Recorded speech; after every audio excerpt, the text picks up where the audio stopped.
Buenas tardes, hermanos. Lo invito a que abra su Biblia en Colosenses 1, versículo 9. Seguimos con la serie Cristo es suficiente. Este es el tema número 2 y se titula El conocimiento de su voluntad. El conocimiento de su voluntad. Colosenses 1:9 dice así: por lo cual también nosotros, desde el día que lo oímos, no cesamos de orar por vosotros y pedir que seáis llenos del conocimiento de su voluntad en toda sabiduría e inteligencia espiritual. Hace 8 días que comenzamos esta serie, estudiamos que la razón principal de la carta a los Colosenses que Pablo escribió fue mostrar la suficiencia de Cristo. Esa fue la razón principal. Y los colosenses estaban cayendo en el error de aceptar doctrinas que los estaban desviando de la suficiencia de Cristo. Bájale poquito, ¿sí? Entonces, San Pablo está allí estableciendo que Cristo nos basta, que no necesitamos otras cosas, que Cristo es el libertador, que Cristo es el salvador, es el creador de todo, merece el primer lugar en todo, que Él es la sabiduría de Dios, estamos completos en Cristo. Sin embargo, los colosenses estaban en un peligro por haber aceptado o los falsos profetas pretendiendo entrar para perturbar la vida espiritual de los cristianos. Entonces, vamos a estudiar versículo por versículo esta carta que pues nos va a edificar, nos va a llenar el corazón de conocimiento de Dios, del conocimiento de su voluntad. ¿Están listos? Ok, abra su Biblia en Colosenses 1:1. Colosenses 1:1.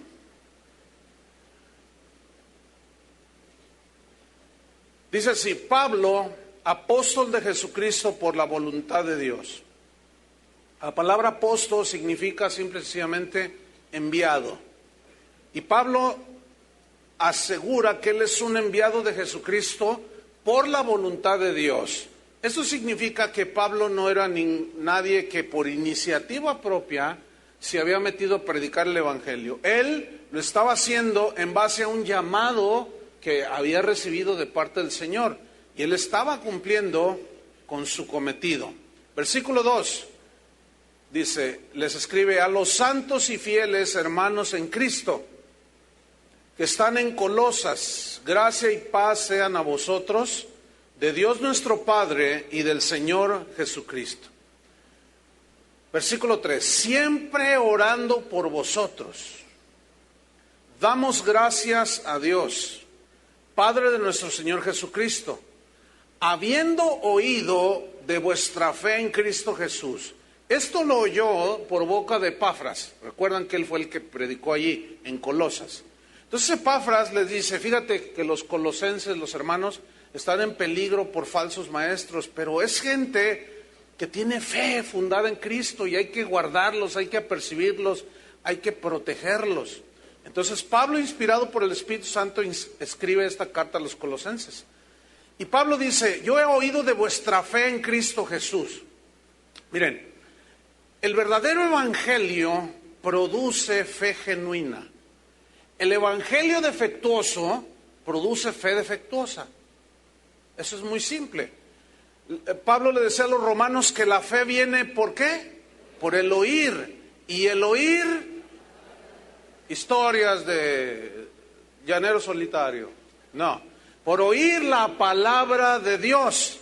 Entonces Pablo está reconociendo algo en los colosenses, que el objetivo principal de su fe era Cristo y que estaban en lo correcto.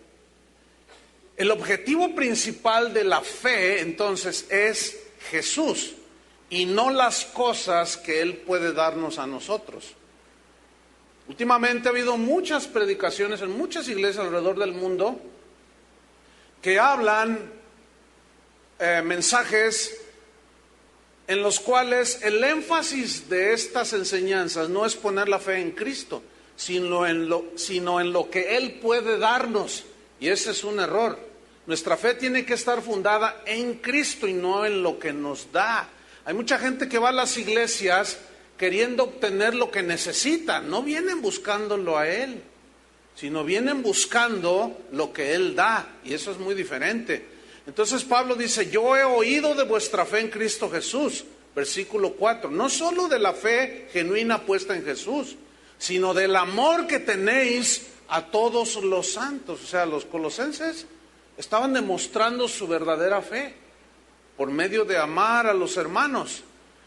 Pero luego en el versículo 5 dice la razón de esta fe fundada en Jesús y la razón del por qué amaban a los hermanos. Versículo 5. Esto es, dice, a causa de la esperanza que os está guardada en el banco. En los cielos. Ok, ponga atención. La fe genuina produce una esperanza y estas dos van de la mano. La fe y la esperanza van de la mano. Es decir, el haber creído en Cristo nos ha dado la esperanza de la vida eterna. Es anhelo de todo cristiano estar con el Señor. Pablo, cuando él vivía, él tenía la confianza y la fe que en sus días Jesús iba a venir. La fe de Pablo era una fe basada en la palabra de Dios y puesta en Jesús. Pero esto le había producido a Pablo y a los colosenses y a todos los que escuchan el verdadero evangelio, produce una esperanza certera de que algo por venir, estamos por recibir algo. Todavía no lo tenemos. Ya somos salvos los que hemos lavado nuestros pecados en la sangre del Cordero. Pero todavía estamos aquí en esta tierra.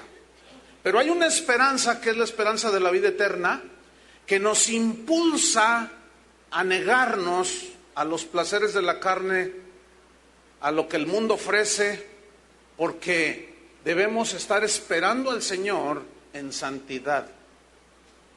¿Entendieron eso? En Hebreos 11:24, allí tenemos un ejemplo, en este caso de Moisés, que tenía fe genuina en Dios. Él tenía sus ojos puestos en algo que estaba por venir. Hebreos 11:24. Y esa fe y esa esperanza lo llevaron a negarse a las cosas de este mundo. Hay cristianos que se creen cristianos, pero viven como demonios. Dicen que son cristianos, pero viven como paganos. Y se están engañando a ellos mismos. Pero la verdadera fe, la fe genuina, tiene una esperanza de que Él va a venir, vamos a vivir la vida eterna con Él. Pero esa fe y esa esperanza produce un anhelo de santidad para cuando Él venga y nos encuentre irreprensibles. Dice Hebreos 11:24, por la fe Moisés, hecho ya grande, rehusó llamarse hijo de la hija de Faraón. O sea, rechazó el estatus social, rechazó el tener venir de una estirpe noble. ¿Qué es lo que hace la gente del mundo? Quiere estatus social, quiere que su nombre aparezca en los diarios, quieren fama, pero Moisés la rechazó, fíjese. ¿Qué? ¿Por tonto o por sabio? Bueno, ya veremos. Versículo 25. Moisés dice, escogiendo antes ser maltratado con el pueblo de Dios que gozar de los deleites, vea esta palabra, temporales del pecado. A la carne le gusta el pecado, esa es la realidad. Y el deleite del pecado, porque hay deleite en el pecado, la carne se goza en el pecado. Pero este deleite es temporal. Y ahí es donde Moisés puso en la balanza. A ver, el pecado pues da ciertos deleites, pero es temporal. Y la vida eterna, esa es eterna, precisamente. Entonces puso en la balanza y tuvo la sabiduría basada en una fe y una esperanza versículo 26, que lo llevó precisamente a preferir sufrir que gozar del pecado, teniendo por mayores riquezas, fíjese, mayores riquezas, el vituperio de Cristo, o sea, la vergüenza de la cruz, ¿sí? El que Cristo haya sido crucificado. Tuvo mayores riquezas el vituperio de Cristo que los tesoros de los egipcios. Entonces aquí vemos dos tipos de riquezas: las riquezas del mundo y las riquezas espirituales. ¿Con cuáles tú te quieres quedar? Bueno, te quedas con una o con otra, no puedes tener las dos a la vez. Las dos se repelen indudablemente. Ahora bien, ¿qué era lo que hacía que Moisés viviera de esa manera, rechazando todo eso? Porque tenía puesta la mirada, ¿en qué? En el galardón, en el premio futuro que Dios le iba a dar. Debo recordarles que Moisés ya tiene algunos miles de años disfrutando de la vida eterna. ¿Cómo la ven? ¿Estará contento y feliz? Pero muchos contemporáneos de Moisés prefirieron los deleites del pecado, que fueron temporales. Y ahorita quiero recordarles, tienen algunos miles de años en el infierno. El mundo te dice, disfruta ahora y paga después, hasta te lo dan 18 mensualidades. Cristo te dice, paga ahora el precio de seguirle y disfruta después. Algunos predicadores hoy están predicando que tu mejor vida es ahora. Cristo dice, tu mejor vida es después de esta vida. En Tito capítulo 2 versículo 11, Pablo le da la instrucción a este pastor Tito. Tito 2:11 dice así, vean qué versículos. Dice, porque la gracia de Dios se ha manifestado para salvación de todos los hombres, enseñándonos. ¿Qué nos enseña la gracia de Dios? El fruto de la salvación. ¿Qué nos enseña? Que renunciando significa rechazando a la impiedad. Aquí la impiedad significa la maldad. Rechazando, renunciando a la maldad y a los deseos, ¿qué? Mundanos, carnales, que son temporales. Dice, vivamos, esto nos enseña la Biblia, vivamos en este siglo o en este mundo sobria, justa y piadosamente, sobriamente, con nuestros 5 sentidos y el espiritual bien afinaditos, discerniendo los tiempos que son malos, viviendo sobriamente, justamente significa una vida recta, honesta y piadosamente, es decir, siempre buscando las cosas de arriba, donde está Cristo sentado a la diestra. Versículo 13, fíjate, aquí está lo de la esperanza.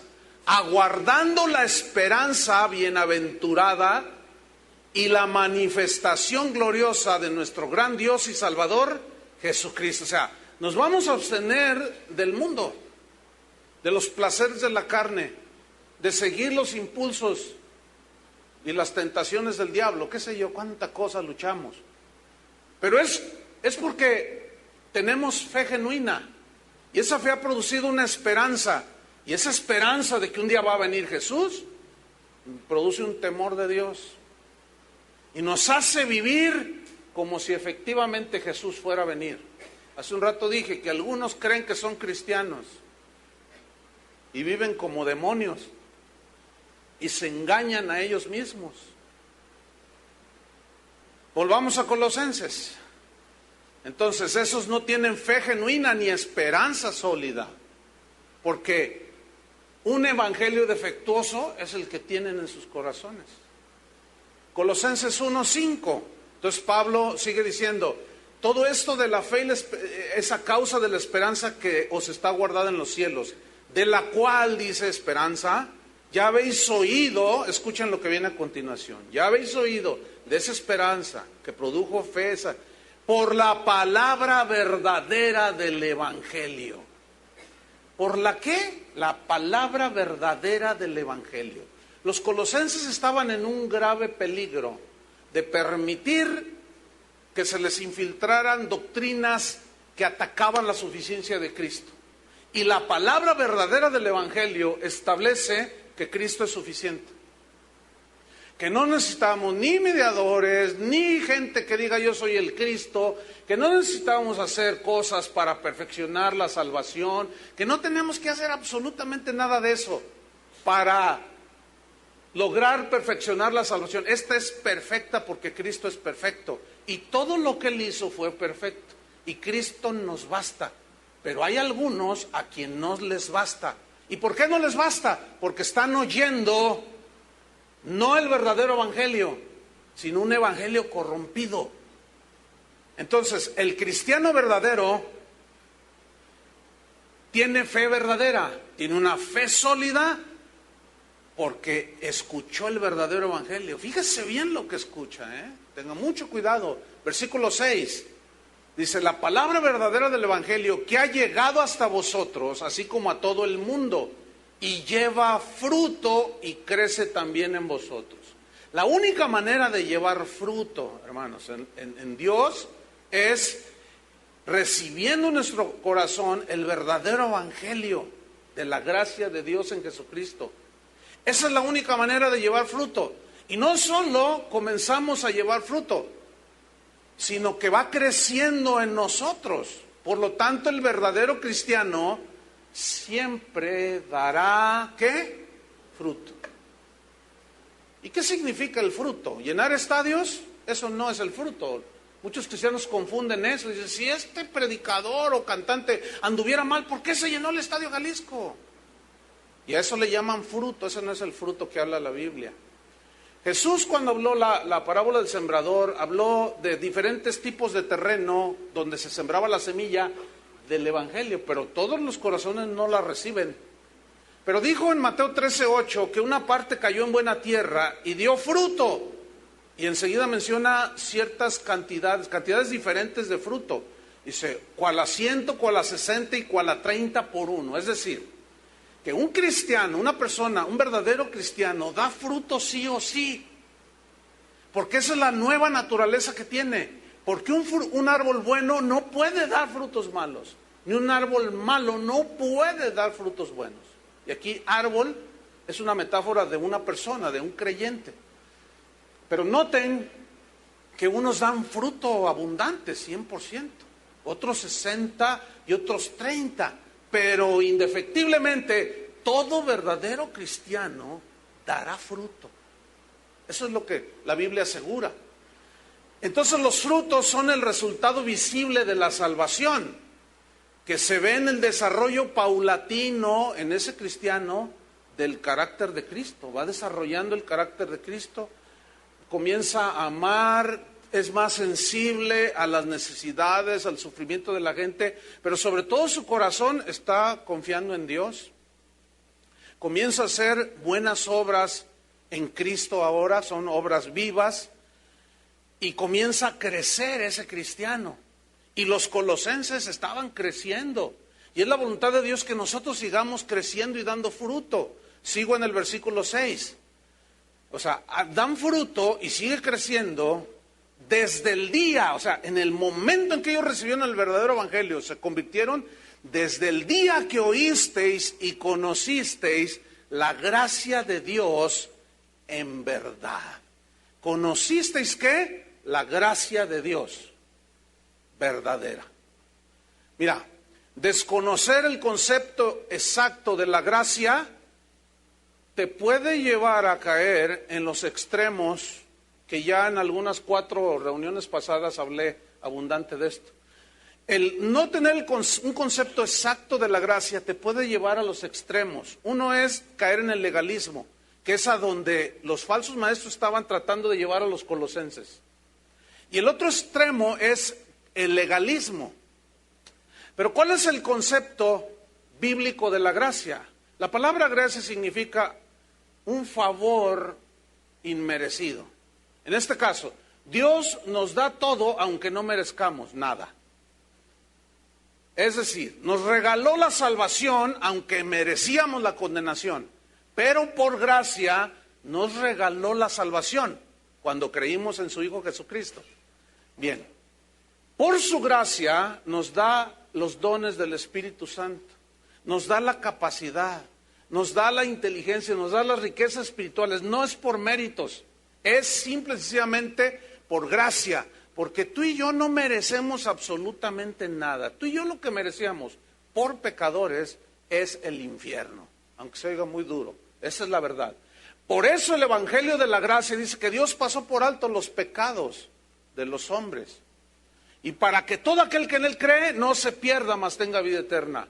No nos merecemos nada. No te creas que lo que tú eres, lo que tú tienes, lo que logres hacer, todos tus estudios que tienes o todo lo que tengas, crees que es por tu gran sabiduría. Es por gracia. En el caso de nosotros los cristianos, debemos de reconocer que es por gracia, hermanos. Si tú no alcanzas a entender eso, no has entendido bien la gracia. Si crees que es por ti, ¿quién te dio la vida? Es por gracia, porque merecemos la muerte.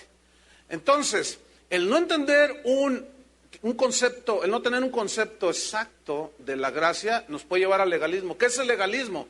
El legalismo simple y sencillamente es enfatizar cosas externas que no son de suma importancia. ¿Sí? De eso también hablé bastante hace algunas enseñanzas atrás. Y es como los fariseos que se enfrentaban a Jesús. Jesús les dijo, guías ciegos, les dijo, que coláis el mosquito y tragáis el camello. El legalista es como los fariseos, siempre se cuela el mosquito, o sea, las cosas pequeñas, ay, ese color es del diablo, ay, esa guitarra es de Satanás, ay, ese teclado es... Y se fijan en tonterías, puras cosas externas, que los llevan a una esclavitud de andar haciendo cosas. Y Jesús les dijo, ustedes, a los fariseos, se cuelan el mosquito y se tragan el camello. Normalmente un legalista enfatiza siempre lo externo. Siempre está ahí, no, que esto es así, que no sé qué, que no... Ya hablé bastante de eso. Para mayor información, escuchen las enseñanzas de hace 4 domingos. Entonces, fíjese, hace un par de días, un pastor me escribió un correo y me dijo, pastor, dice, fíjate que me salió un hermano súper legalista ahí en la congregación y todo cuestiona absolutamente todo. Y dice, y pues tú ya sabes qué es lo que cuestiona, todo lo externo. Dice, entonces, lo que dije, ay, ¿cómo trato con este? Ah, y me acordé, dice, lo que una vez tú dijiste. Y les voy a decir lo que yo hago cuando me encuentro un legalista, cuando llega, oiga pastor, usted aquí, que no sé qué es, eso es del diablo. Y esos son los legalistas. O sea, ellos no se fijan si hay amargura, si hay maldad en el corazón. No, ellos se fijan en lo externo. Pero ¿saben qué es lo que hago yo cuando me encuentro con un legalista? Inmediatamente le digo, oye, ¿eres casado? Sí. ¿Y cómo tratas a tu esposa? Ya con eso. Porque el legalista casi siempre son así. Entonces dice el pastor, no hombre, me acordé. Dije, bueno, le voy a decir lo que dice el pastor. Dice, oye, ¿eres casado? Dice, sí. Pues cómo no, hermano, aquí estoy en su iglesia. Usted sabe que soy casado. A ver, trae a tu esposa y le voy a preguntar cómo la tratas. No, bueno, hermano, todos somos débiles. Esos son los legalistas. Y Cristo rechazó esa actitud.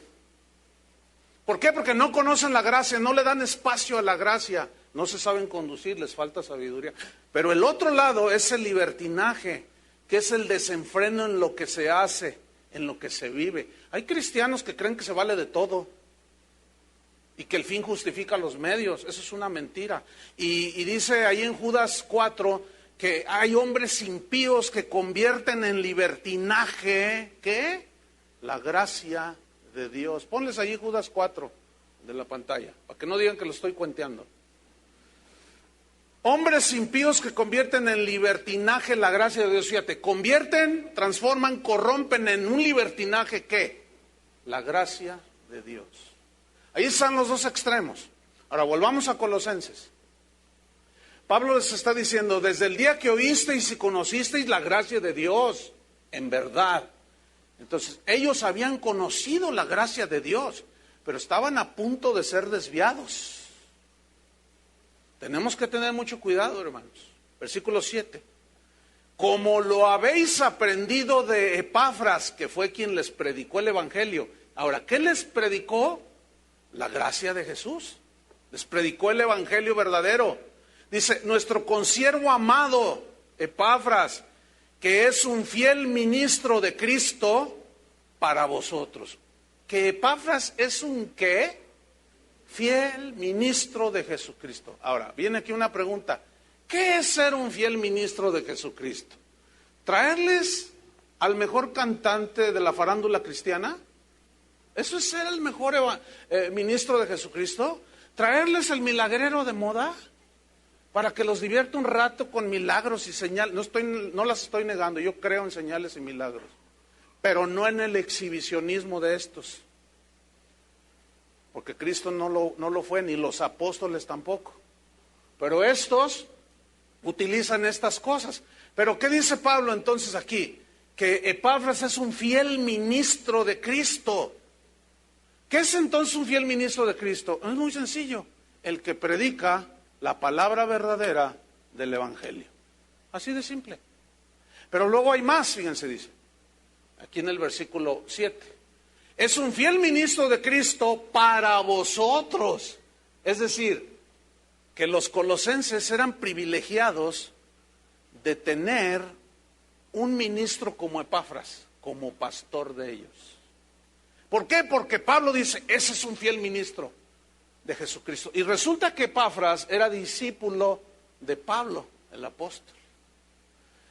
Bienaventurado el pueblo, en cualquier iglesia alrededor del mundo, bienaventurada la Grey, la iglesia, cuyos pastores predican la palabra verdadera del Evangelio. Pero pobres de aquellas ovejas que tienen un infiel ministro de Jesucristo, necesitan nuestras oraciones, hermanos. Las oraciones de todos por todos. Pero hay mucho pueblo que está sufriendo, hermanos. Hay muchas ovejas que están sufriendo. Porque en lugar de tener fieles ministros del Evangelio, tienen fieles payasos trepados ahí. Abusadores, pisotean las ovejas, se enseñorean de ellas, las maltratan y abusan de ellas.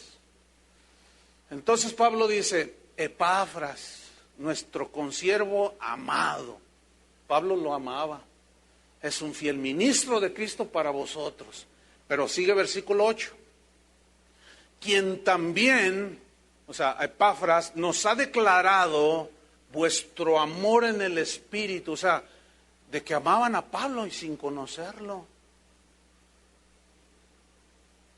Y ellos entonces estaban demostrando su amor al apóstol, aunque sin conocerles, y Pablo les regresa, les corresponde a eso, teniendo cuidado de ellos. Epafras, siendo un fiel ministro de Jesucristo, de pronto no supo qué hacer ante los embates de las herejías y de los falsos maestros. Por eso fue que acudió al apóstol Pablo. Y esto nos habla de que siempre los pastores podemos aprender de otros. Debemos aprender de otros, pero tenemos que acercarnos a los fieles ministros del Evangelio. Como Epafras, sabiamente se acogió y se acercó al apóstol Pablo, quien era un predicador fiel al del Evangelio. Versículo 9. Dice Pablo, por lo cual, o sea, en vista de todo lo que ya vimos, ¿sí?, de que ellos tenían fe, esperanza, frutos, amor, habían recibido el Evangelio, etcétera, etcétera. Por lo cual, dice, también nosotros, desde el día que lo oímos, todo lo que Epafras les dijo de ellos. Fíjate lo que viene a continuación. No cesamos de orar por vosotros. Es continua la oración a favor de ellos. Y de pedir, miren qué oración, hermanos, pongan mucha atención. Vean qué oración tan más sencilla, pero a la vez tan profunda. Estas son las oraciones de los verdaderos apóstoles. Y de pedir que seáis llenos del conocimiento de su voluntad. ¡Qué versículo, hermano! ¡Qué oración! Desgraciadamente hoy muchos predicadores desvían al pueblo de Dios enseñándoles cómo obtener las cosas de este mundo, por el amor de Dios, que son temporales. Pero el apóstol Pablo era muy diferente. Epafras era muy diferente. Ellos amaban a Dios, predicaban el evangelio y su corazón estaba en las cosas eternas. Y su oración era pedir que seáis llenos del conocimiento de su voluntad. Vamos a estudiar este versículo. Hay palabras claves que vamos a estudiar. La primera es la palabra llenos. Yo pido, Señor, que sean llenos. Digan todos llenos. Viene del griego plero, que significa ser llenado totalmente con algo. Significa llenados de tal manera que aquello que te llena te controle completamente. Eso significa ser llenos. En Hechos 2, no tienen que buscarlo, es una historia conocida. Los 120 discípulos estaban ahí, vino el Espíritu Santo sobre ellos y todos fueron llenos ¿de qué? Del Espíritu Santo. Es decir, todos fueron controlados de tal manera por el Espíritu Santo, tan llenos estaban del Espíritu Santo, que hablaron en otras lenguas, pero eso no era el propósito de la llenura. La llenura llevaba el propósito de hacerlos testigos fieles de Jesucristo, aún dispuestos a morir, que testificaran sin temor a nada. Y ellos salieron después de esa llenura, y esa llenura del Espíritu los controló de tal manera que predicaron a todo, por todos lados. Los perseguían, los apedreaban, los metían a la cárcel, los azotaban y salían contentos. Hágame usted el favor. Estaban tan llenos del Espíritu Santo que fueron testigos fieles del Evangelio. Hay otro caso, Esteban, avanzando un poco en el libro de los Hechos, en el capítulo 6, dice que Esteban estaba lleno de fe, así dice, lleno, y es la palabra plero, estaba completamente dominado y controlado por la fe, la confianza en Dios. Tenía una confianza tal que no le importó morir en su primera predicación, debut y despedida. Lo asesinaron a pedradas. Pero dice la Biblia que estaba lleno de poder, de fe y de sabiduría, y que los que oían el mensaje de Esteban no podían resistir, dice, la sabiduría y al espíritu con el que hablaba. Dice que crujían sus dientes, como de cuando en cuando hay un crujiente oyente aquí a veces. En la mañana algunos crujían, porque están llenos de otra cosa, por eso. Los fariseos estaban llenos de celos contra Jesús y contra los discípulos, porque decían, mira cómo se van todos detrás de Jesús. Y sus celos, como estaban llenos, estaban controlados por esos celos, iban con Jesús y le ponían trampas, querían asesinarlo, querían avergonzarlo, querían ponerlo en vergüenza. Y le decían, ¿es lícito dar al César? Y Jesús les respondía con sabiduría. Pero de lo que estaban llenos los fariseos, eso es lo que hacían. ¿Se acuerdan cuando los discípulos estaban en la barca y Jesús dormido allá? Que se anegaba y estaban todos llenos ¿de qué? De miedo.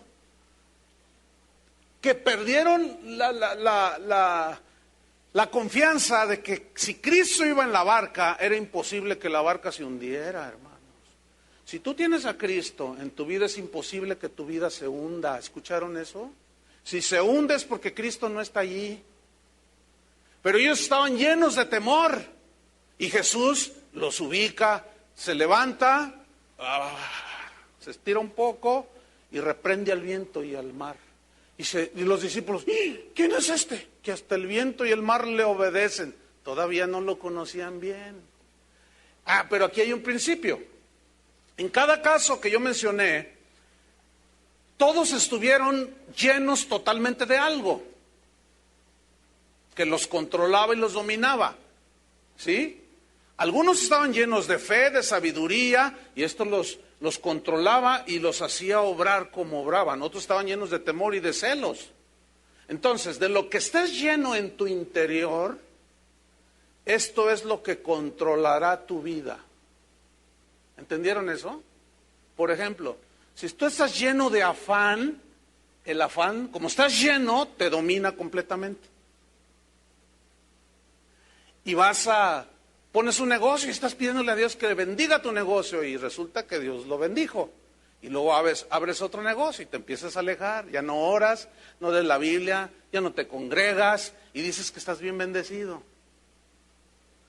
Entonces comienzas a obrar simple y sencillamente en base a lo que tienes, a lo que estás lleno. Si estás lleno de afán, si estás lleno de rencor, ¿cómo vas tú a obrar? Si estás lleno, esa llenura de rencor, de amargura te va a dominar, te va a controlar. Yo les he dicho que es muy fácil darse cuenta quién está amargado. Es muy fácil darse cuenta quién está celoso, quién es envidioso. Es muy fácil darse cuenta quién está orgulloso. ¿Por qué? Jesús lo dijo. De la abundancia del corazón, de la abundancia, esa abundancia significa de la llenura de tu corazón, eso va a hablar, ¿qué? Tu boca. Entonces, cuando escuches a alguien hablar y siempre quejarse, no, que mi papá me dice, está lleno de amargura. Y toda su plática gira alrededor de su amargura. Y lo controla, lo domina. Es que no puedo dejar esto. Alguien le dice, perdona ya a tu papá por el amor de Dios. Así como Cristo, es que no puedes, es que tú no entiendes lo que me hizo mi papá. No, el que no has entendido eres tú. Entonces Pablo ora y dice, Señor, llénalos. ¿De qué? O sea, llénalos del conocimiento de qué. Estamos en Colosenses 1:9. Oró para que ellos fueran llenos de ¿qué? Repito otra vez. Del conocimiento de su voluntad. Es decir, que al conocer de tal manera la voluntad de Dios fueran totalmente controlados y dominados por la voluntad de Dios. Jesús estaba tan lleno del conocimiento de la voluntad del Padre que dijo, no se haga mi voluntad. Tenía luchas como hombre. No se haga mi voluntad, sino la tuya. Y el hacer tu voluntad, Dios mío, me ha agradado, aunque esto le haya causado la muerte. Entonces, el conocimiento de su voluntad. La segunda palabra clave que encontramos en este versículo es, la primera fue ¿cuál? Llenos. La segunda es conocimiento. O sea, llenos del conocimiento. Y esta palabra, conocimiento, viene de una palabra griega, epignosis, que significa pleno discernimiento de su voluntad. Significa pleno entendimiento, más completo, total, en base a una plena información. Por eso es importante predicar todo el consejo de Dios. Para que ustedes, los cristianos, tengamos un total entendimiento, un total conocimiento y discernimiento de la voluntad de Dios. ¿Me expliqué? Digan todos conocimiento. Esta palabra conocimiento, pleno entendimiento, discernimiento de qué es su voluntad, era un asunto muy importante en el mensaje del apóstol Pablo. Les voy a poner un ejemplo. En Filipenses 1:9, ahí Pablo sigue enfatizando sobre el conocimiento, ciertamente. La importancia del conocimiento de Dios, de su voluntad. Filipenses 1:9 dice, y esto pido en oración. Otra vez, fíjate, qué oraciones de San Pablo. Si cambiáramos nuestras oracioncitas, esas materialistas, por cosas espirituales, hermanos, sería diferente tu vida. Y esto pido en oración, que vuestro amor abunde aún más y más, dice, en ciencia, y miren lo que dice, y en todo conocimiento. Ahora, el propósito de que abundaran en amor y en conocimiento, ¿para qué creen que es? Versículo 10. para que aprobéis, ¿qué? Lo mejor. Siempre está, fíjate, lo malo, lo bueno y lo mejor. O sea, siempre va a ser así. Está lo malo, lo bueno y lo mejor. Lo mejor, pues es lo más excelente que lo bueno, es un escalón más arriba. Pero hay cristianos que no saben distinguir. Y como Dios le reprochó a su pueblo en los tiempos pasados, a lo bueno le llaman malo y a lo malo le llaman bueno. Eso es trágico. Entonces Pablo sigue pidiendo conocimiento de Dios para saber aprobar lo mejor, y luego añade más en el versículo, a fin de que seáis sinceros e irreprensibles. ¿Para cuándo? Para el día de Cristo, hermanos. Para cuando Cristo venga. Por eso necesitamos conocerlo a Él, entenderlo a Él, saber cuál es su voluntad y estar llenos del conocimiento de su voluntad para que nos estemos irreprensibles cuando Él venga. Esto nos está llevando a que el cristiano debe, es un deber, porque la Biblia dice, sed llenos del Espíritu, ¿no es cierto?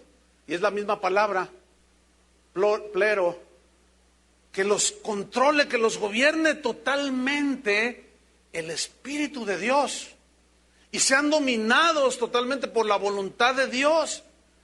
Pero esa voluntad de Dios, ¿dónde la vamos a encontrar?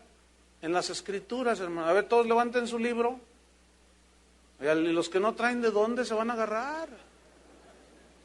Ahí está la cosa, pues. Jeremías 9:23. Mire qué versículos, ¿eh? Jeremías 9:23.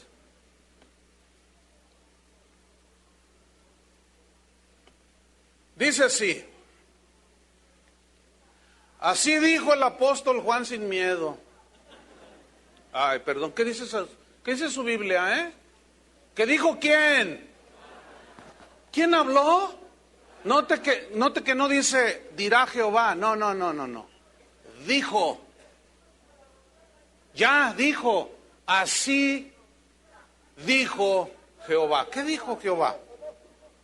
Lo siguiente, no se alabe el sabio en su sabiduría, ni en su valentía se alabe el valiente, ni el rico se alabe en su riqueza. Significa no se jacte en esas cosas. Y luego fíjate el versículo 24, dice, mas alábese en esto el que se hubiere de alabar. O sea, jactarse, regocijarse con una jactancia no negativa, ¿sí? Sino es un jactarse de decir, yo conozco al Señor. En esto jactate, dice, el que se hubiere de jactar, se puede leer así, en entenderme y conocerme.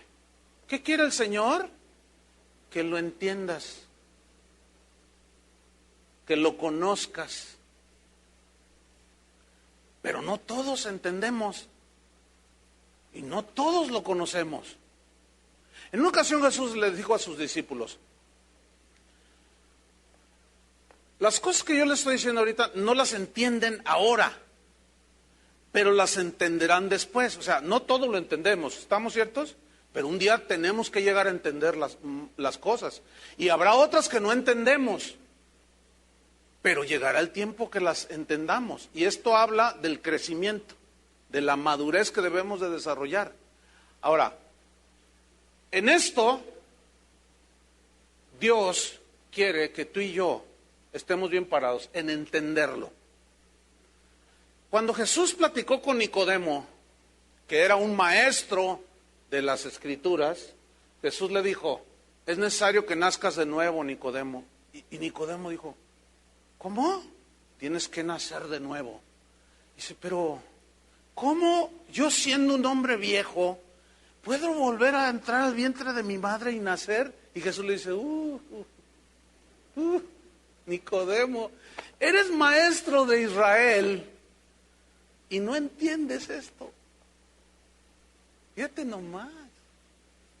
De cierto te digo que si no naces de nuevo, no puedes ver el reino de Dios. Y el otro, no entiendo.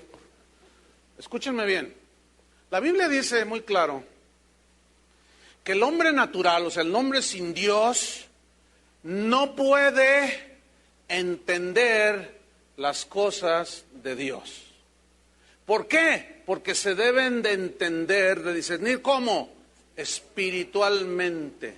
Fíjense, a mí me han invitado en varias ocasiones a tener debates, me han invitado al Canal 4, me han invitado a tener debates, incluso a algunas universidades, y no voy. ¿Saben por qué no voy? Pues, ¿cómo van a entender? Yo no voy a perder el tiempo. Porque ahí yo me salgo con la mía, yo soy ateo y a ver, enséñame a Dios. ¿Y cómo va a entender lo que le diga? Entonces dice, no, lo que pasa es que tú tienes miedo. Entonces, ¿qué le digo para que entienda? Simplemente le doy la vuelta y no me paro ahí. Hay otros que sí, van y lo hacen. Pero, mira cuántos convertidos hay. Pero en fin, bueno, ese no es el punto principal. Aquí es en entenderme y conocerme. Hay cristianos que se turban todo de lo que les pasa. Ay, no entiendo, Dios mío, ¿por qué pasó esto? ¿Por qué la tragedia de Haití, Dios mío? Pobres personas, no entiendo. ¿No entiendes? ¿No te gustaría entender? ¿Sí o no? Bueno, ¿y en qué se complace Dios? En que le entiendas. Pablo entendía de una manera maravillosa y decía que los que amamos a Dios, todas las cosas nos ayudan para bien. Y hay cristianos que no entienden, apenas tienen una prueba, una confrontación, una disyuntiva, una escasez, se enferman, les duele el pie izquierdo, qué sé yo, y ya están, Señor, yo soy tu hijo, soy hijo del rey. Y no entiendo por qué me pasa eso. Te falta entenderlo, ciertamente. Y te falta conocerlo. Pero para entenderlo y conocerlo, ¿qué tenemos que hacer? Miren, antes de decirles qué tenemos que hacer, vean este versículo, Isaías 1:3. No, este versículo, de plano, nos avergüenza. Ábranlo. Isaías 1, versículo 3.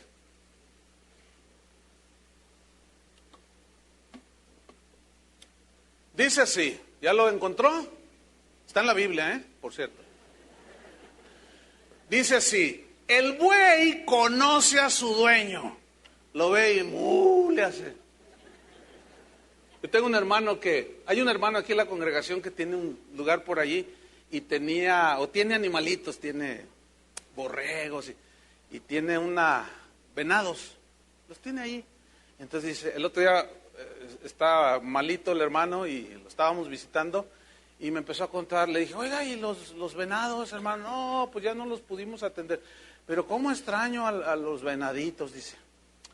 Miras, dice, qué gusto me daba cuando me veían llegar, porque me empezaba a levantar las astas, dice, los cuernos, y hacía con las patitas, se ponía contento. Y yo, dice, mira, ¿cómo es posible que el venado me vea y me conozca? Fíjate lo que dice ahí, El buey conoce a su dueño. ¿Qué más dice? Y el asno, el pesebre de su señor. Pero vean lo que viene a continuación. Israel no entiende. Mi pueblo no tiene conocimiento. Eso sí, me ofendió, Señor. Me ofendió. Me dijiste que soy peor que esa bestia que está ahí. Me dijiste que soy peor que el burro y el buey. Así dice.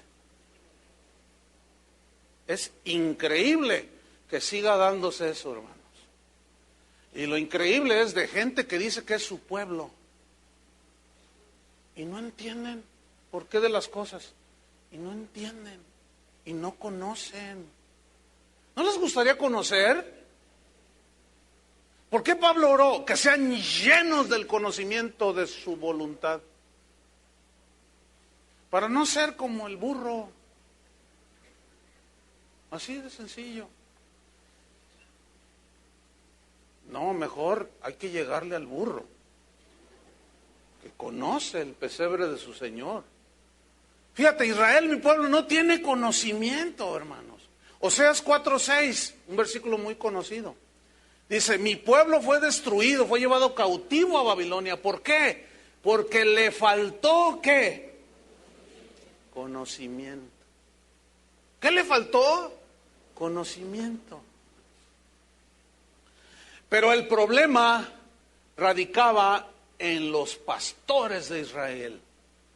Y se va el Señor sobre de ellos. Fíjense, noten ahí mismo en el versículo 6. Por cuanto desechaste el conocimiento, yo te echaré del sacerdocio. Le está hablando al sacerdote allí, a los que enseñaban la palabra de Dios. Tú no quisiste el conocimiento mío, en entenderme y conocerme, yo te voy a echar del sacerdocio. Porque no quisiste mi conocimiento, yo te voy a echar, no me sirves para nada. Por eso, hermanos, los predicadores deberíamos de temblar cada que nos paramos en un púlpito, hablarle a la gente, porque tiene que ser la palabra de Dios y no desechar el conocimiento. Hoy, algunos ministros, entre comillas, hasta se regodean, se jactan en esto. Dicen, no, nuestras reuniones ya son mejor, porque ahora hemos reducido el tiempo de la alabanza a 15 minutos y la predicación ya la redujimos a media hora, dice, para que la gente no se aburra. Así dicen ellos. De verdad, que para que la gente no se aburra. No, vamos a analizar eso. Más bien hay que hablarles más la palabra para que no se aburra.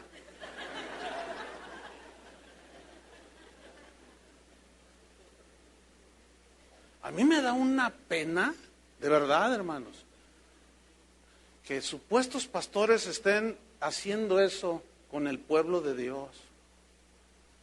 Mire, yo le predico 3 horas. No me estoy jactando de una manera negativa. Yo puedo hablarle 3 horas seguidas de la palabra. Pero, ¿cuántos de ustedes aguantan? No, es que tengo que ir ¿A dónde tiene que ir? ¿Cuántos aguantarían 3 horas? Bueno, después que se vayan todos los carnales, se quedan los espirituales. A ver si es cierto. No, hermanos, mire, escúcheme bien. Nada más para escudriñar superficialmente, se lo digo en serio, superficialmente, la epístola a los Colosenses, nos vamos a llevar 4 meses, 16 domingos. Nada más una cartita, hermanos. Y si la volviéramos a reiniciar, el estudio de esta epístola saldría diferente. Hermanos, como para andar allá perdiendo el tiempo en enseñarle a la gente tontería y media. ¡Qué condenación! No, la verdad que hay que ponernos a temblar sobre eso, hermanos. Pero las consecuencias, vea en Oseas 4:6, por cuanto desechaste el conocimiento, yo te echaré del sacerdocio, y porque olvidaste la ley de tu Dios, también yo me olvidaré de tus hijos. ¿Les gustó eso? A mí no. Pero resulta que así dijo Jehová. Ahora bien, ¿cómo obtener conocimiento? Bueno, Juan 7:17, fíjate lo que dice Jesús. El que quiera hacer la voluntad de Dios, yo les pregunto, ¿cuántos quieren hacer la voluntad de Dios? Pues yo sé que todos, amén. Sí. Pero les voy a hacer otra pregunta. Entonces, ¿por qué no la hacemos? Porque no la conocemos. Ese es un buen pretexto. Es que no sé, no la conozco. Pero fíjate lo que dice Jesús. El que quiera hacer la voluntad de Dios, conocerá, entenderá si la doctrina, estaba diciendo Jesús, la doctrina que yo hablo es de Dios.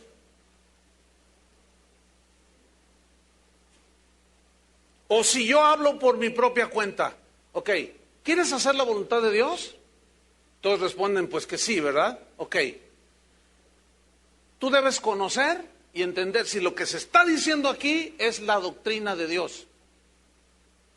O tienen un pastor rollero que se saca de la manga las cosas. Juzguen ustedes.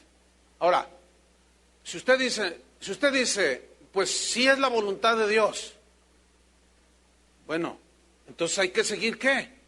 La enseñanza. ¿Y cómo se obtiene? ¿Cómo sabemos si la doctrina es de Dios? ¿Cómo vamos a discernir? Busque Juan 5:37. Esta es una parte donde, bueno, ¿cómo vamos a conocer? La pregunta es, ¿cómo vamos a conocer la voluntad de Dios? La respuesta es, conociendo las Escrituras. ¿Están de acuerdo con eso? Porque ahí está revelada la voluntad de Dios. En Cristo que está revelado, están escondidos todos los tesoros de la sabiduría y del conocimiento.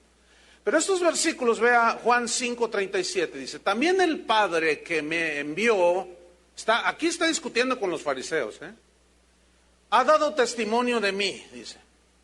Nunca habéis oído su voz, ni habéis visto su aspecto. Vea el 38, ni tenéis su palabra morando en vosotros.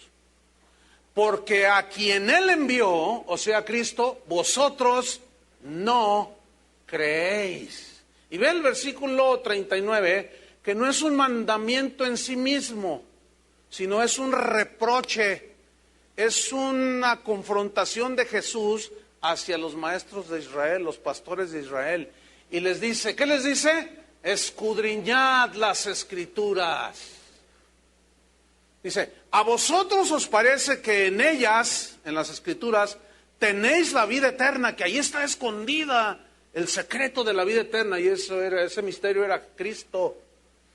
Dice, ustedes creen, les parece que en ellas tienen la vida eterna, y ellas, las Escrituras, son las que dan testimonio de mí. Fíjate, esperaban al Mesías, lo tenían enfrente y no creían en él. No conocían, no entendían. ¿Por qué? Porque toda su vida era legalismo. Y el legalista no va a entender, no va a conocer.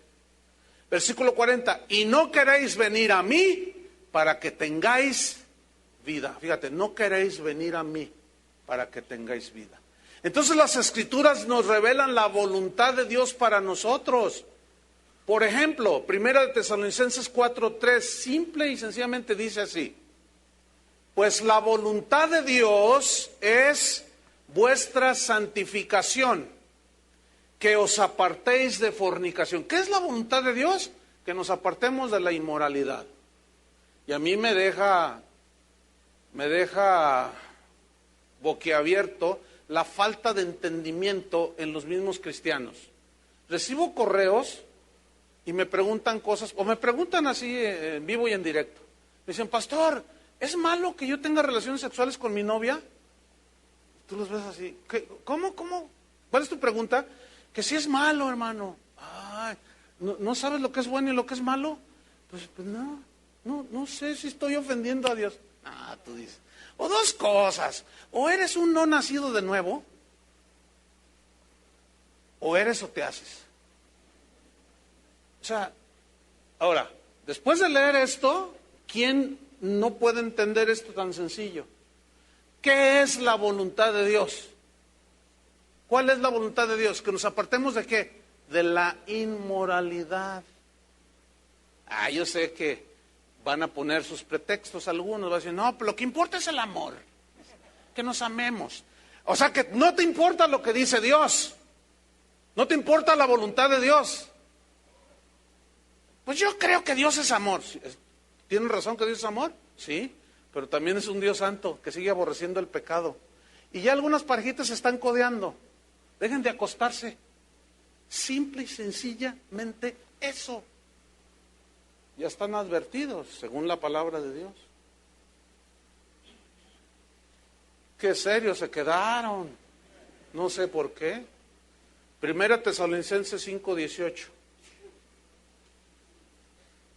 Dice así: Dad gracias en todo, porque esta es la voluntad de Dios para con vosotros en Cristo Jesús. Que le dé las gracias de todo. Oiga, pastor, si me corrieron del trabajo, ¿cómo le voy a dar gracias a Dios? Espéreme. Le voy a decir más o menos cómo es lo que dice allí. Señor, me corrieron del trabajo. Como si él no lo supiera, ¿verdad? Señor, tú sabes que tengo hijos, tengo una esposa, tengo que pagar renta. Señor, te doy gracias porque sé que no me vas a dejar.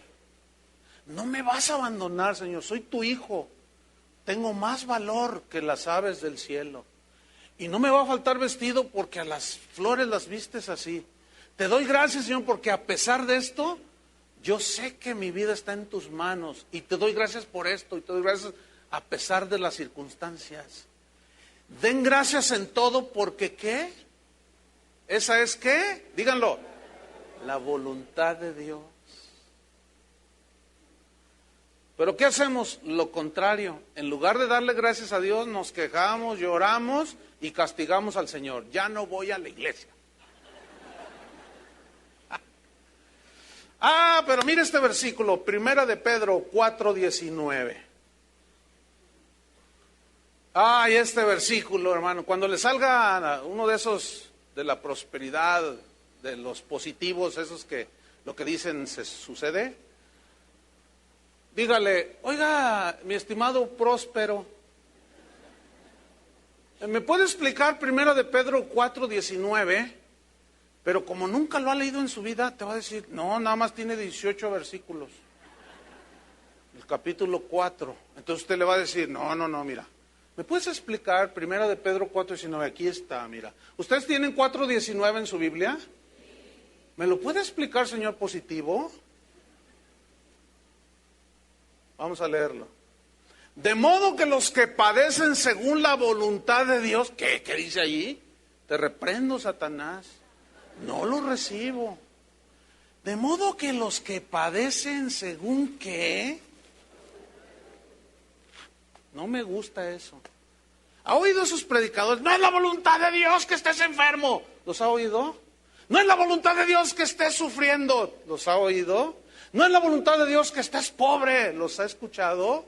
Mentirosos. Porque hay veces en los que Dios, en su soberanía, nos pone en situaciones que nos hacen sufrir. Pero ¿cuál es la instrucción de la Biblia? ¿Cuál es? ¿Qué tenemos que hacer? De modo que los que padecen según la voluntad de Dios encomienden, o sea, reposen sus almas. ¿En quién? En el fiel Creador. ¿Por qué dice? ¿Por qué no dice en el Dios de amor? ¿Por qué dice en el fiel Creador? Porque no te va a dejar, pero te va a probar.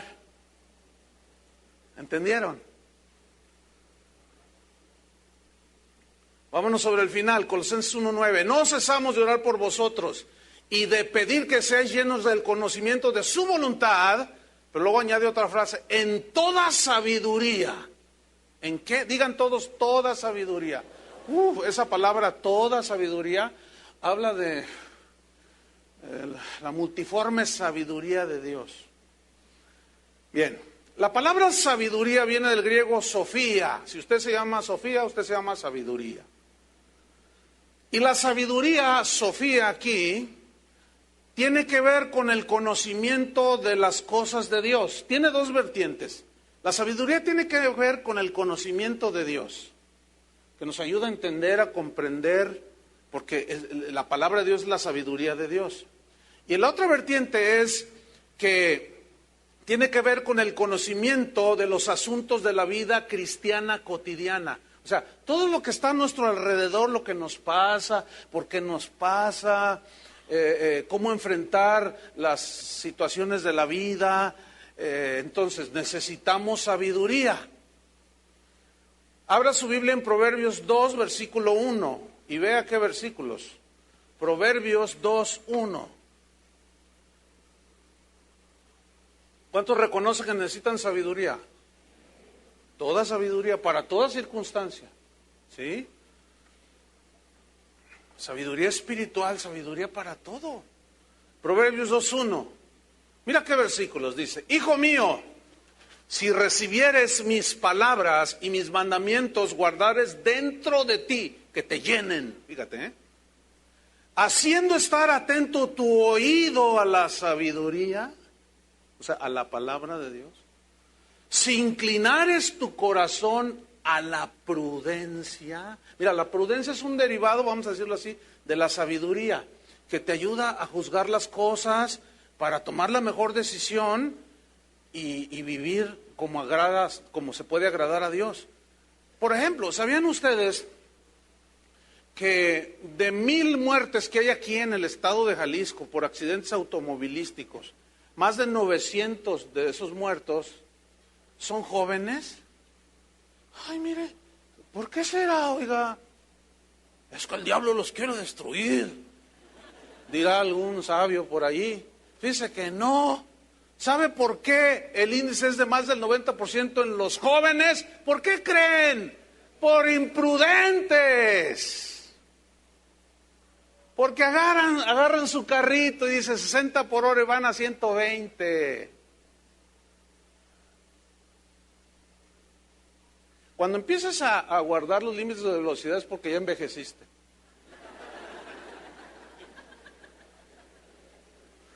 Que al cabo Dios si Dios es más fácil frenar un auto que va a 60 por hora que uno que va a 120. Y luego te estampas y destrozas todo y te quedas sin pies. Y luego, ¿por qué, Dios mío? Y el Señor nomás. Y el Señor, mira, ¿por qué permitiste esto? Por imprudente.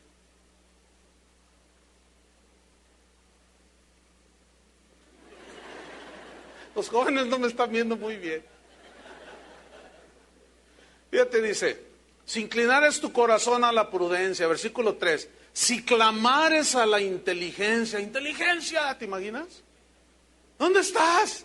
Y a la prudencia dieres tu voz, si como a plata la buscares y la escudriñares como a tesoros, fíjate nada más, entonces entenderás el temor de Jehová y hallarás el conocimiento de Dios. Todavía falta algo del filete. Versículo número 6. Porque Jehová da la sabiduría, y de su boca viene el conocimiento y la inteligencia. Él provee de sana sabiduría a los rectos, y es escudo a los que caminan rectamente. Ahora, vámonos sobre el final del versículo 9 de Colosenses 1. Pedir que seáis llenos del conocimiento de su voluntad en toda sabiduría, y finalmente dice, inteligencia espiritual. Digan todos inteligencia espiritual. ¿Qué es eso de inteligencia espiritual? Mira, viene de una palabra griega, sunesis. Y sunesis es como una extensión de la sabiduría, vamos a ponerlo así, que nos ayuda a hacer una aplicación de los principios bíblicos a la vida cotidiana. Es decir, tú puedes entender todos los misterios, la ciencia, conocimiento tremendo de muchas cosas, tener revelación y todo, pero escúchame bien, si no lo aterrizas en la vida cotidiana, no te sirve de nada. Pablo dijo, si yo doy mis bienes, si yo hago esto, si yo entendiese todos los misterios y la ciencia, tengo todo el conocimiento, entiendo todos los misterios y no tengo amor, nada soy. Lo dice, el amor es sufrido, es benigno, es paciente, y eso ya es con relación con el mundo que te rodea. Entonces, si ese conocimiento que tenemos no lo aplicamos, esa es la sunesis, esa es la inteligencia espiritual. Para saber, como le decía Pablo a los Corintios, acomodar lo espiritual a lo espiritual.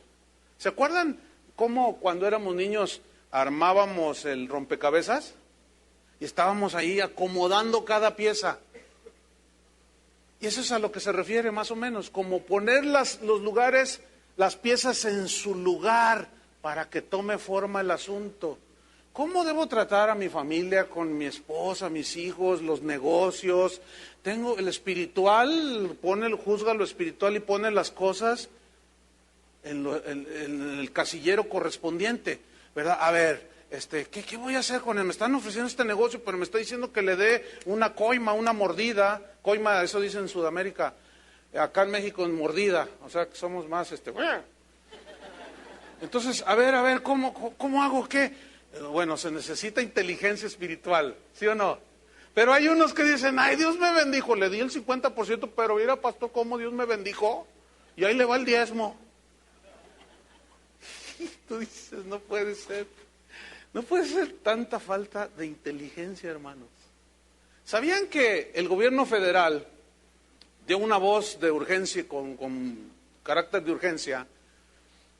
Está implementando un programa muy interesante.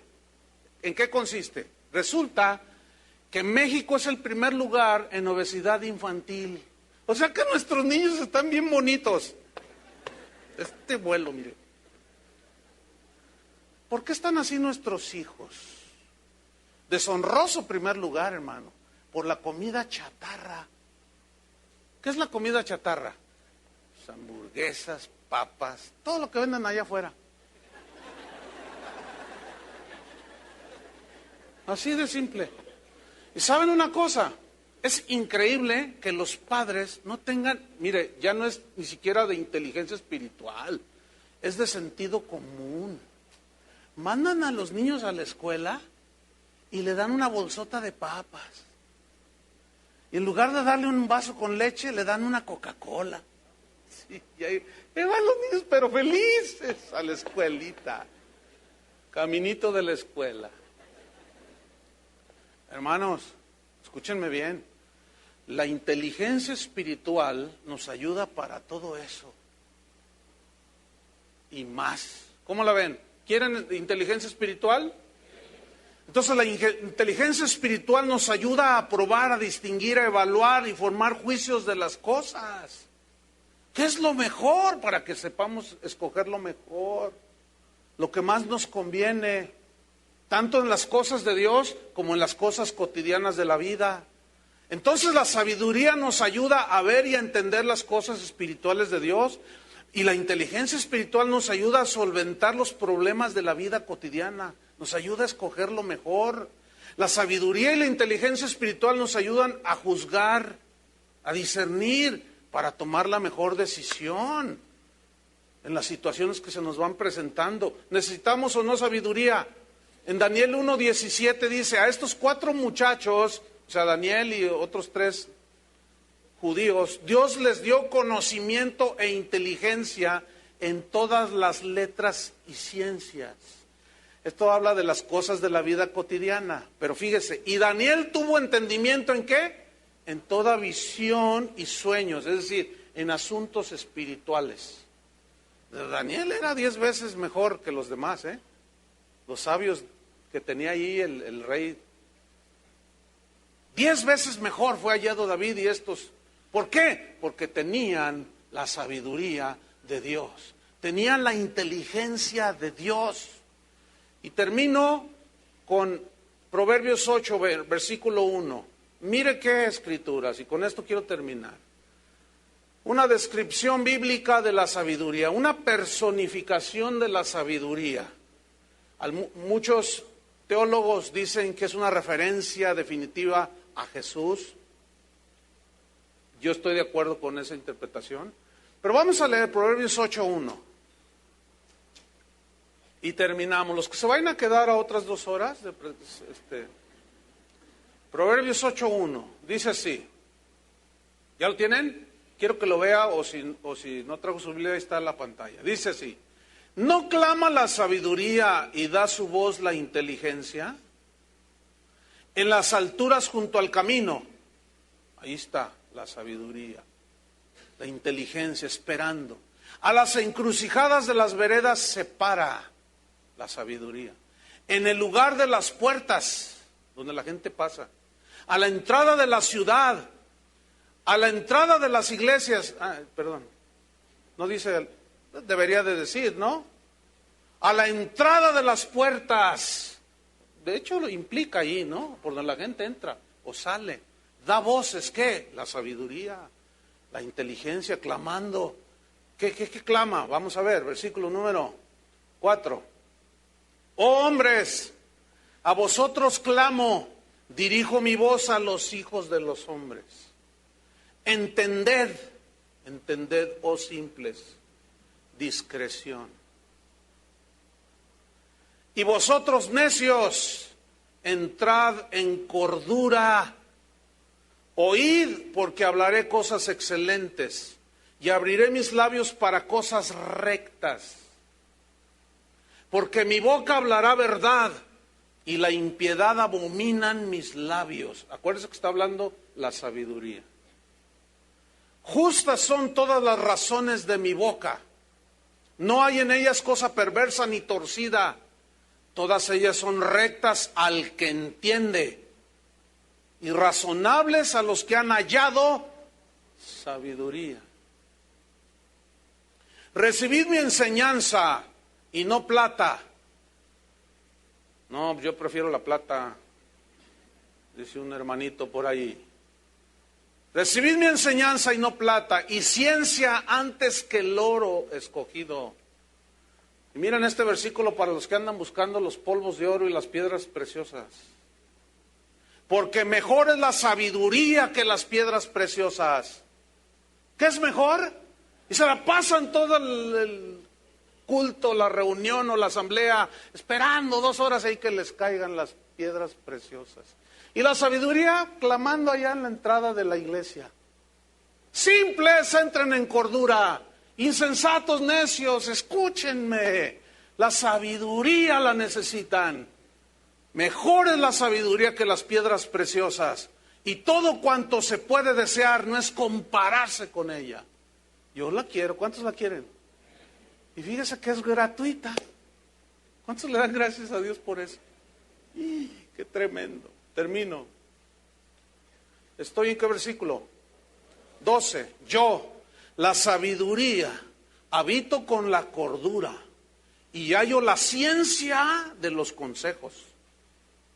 El temor de Jehová es aborrecer el mal, la soberbia y la arrogancia, el mal camino y la boca perversa aborrezco.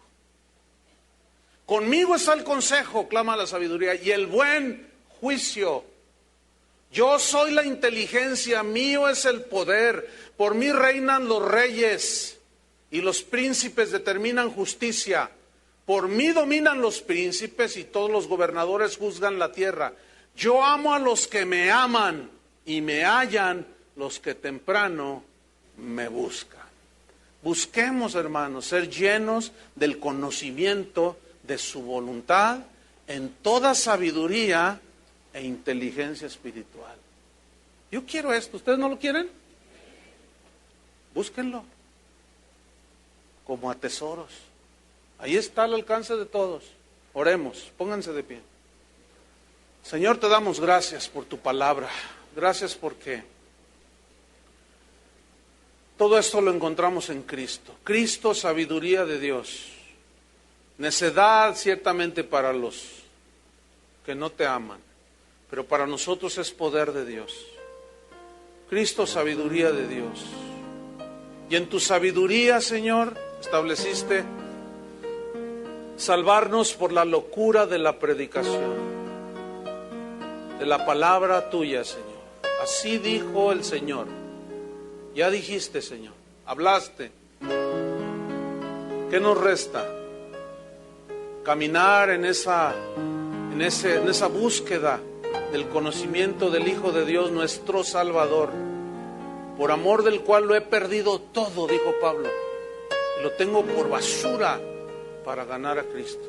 Significa tener más conocimiento de Cristo. Señor, ayúdanos, enséñanos, que aprovechemos mejor el tiempo. Muchos cristianos pierden el tiempo viendo novelas, pasando demasiado tiempo en los entretenimientos y desprecian el conocimiento. Pero Señor, danos esa cordura, esa inteligencia para escoger lo mejor. En el nombre de Jesús te damos las gracias, Padre. Amén. Que Dios los bendiga a todos.